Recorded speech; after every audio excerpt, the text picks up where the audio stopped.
I do want to warn you that what you have seen thus far is but a wake-up call. I want you to prepare. Now, to other pressing matters. This is to both Israel and the United Nations. Do not divide my land. There is a Palestinian solution. It does not involve the reduction of Israel. Israel is to remain intact. If its borders are reduced, you shall know my anger.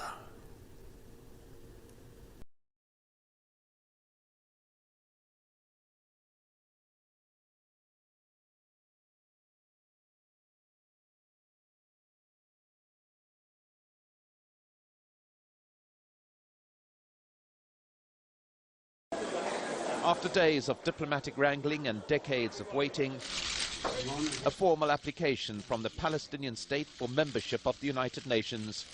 The letter handed over to the Secretary General by Mahmoud Abbas in his capacity as chairman of the Palestine Liberation Organization. Then a resounding ovation as a Palestinian leader entered the General Assembly chamber. Applause echoed thousands of miles away in Ramallah, where crowds had gathered to watch these momentous events in Palestinian history unfolding. And they heard a speech very different to those a notably reserved Mahmoud Abbas had given in the past.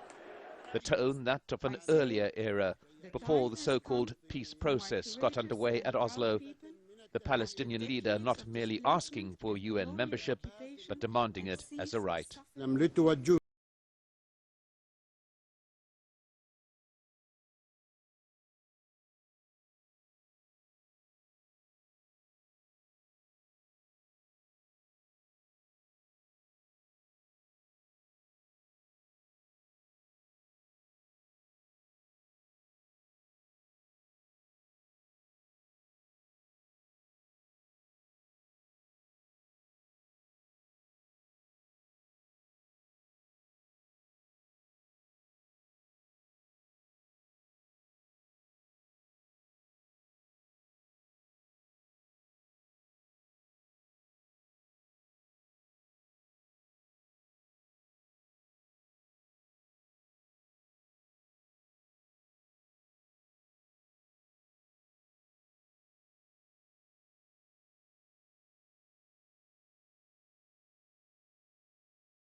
A near real-time image of the sun, a boiling ball of plasma.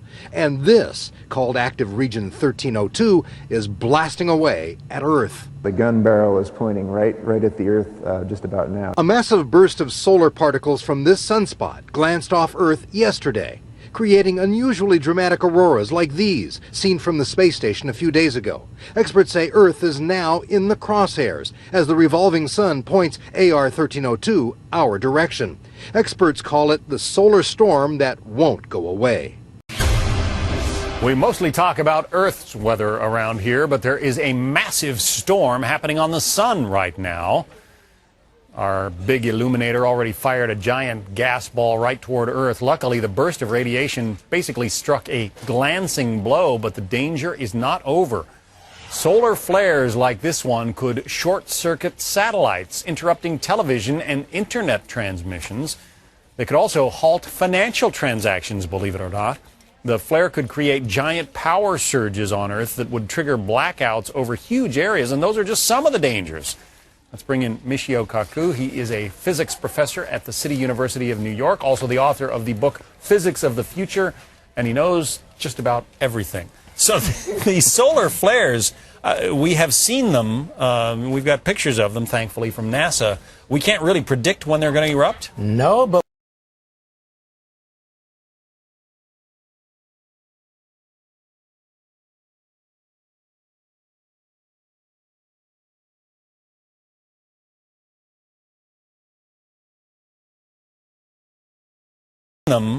we've got pictures of them, thankfully, from NASA.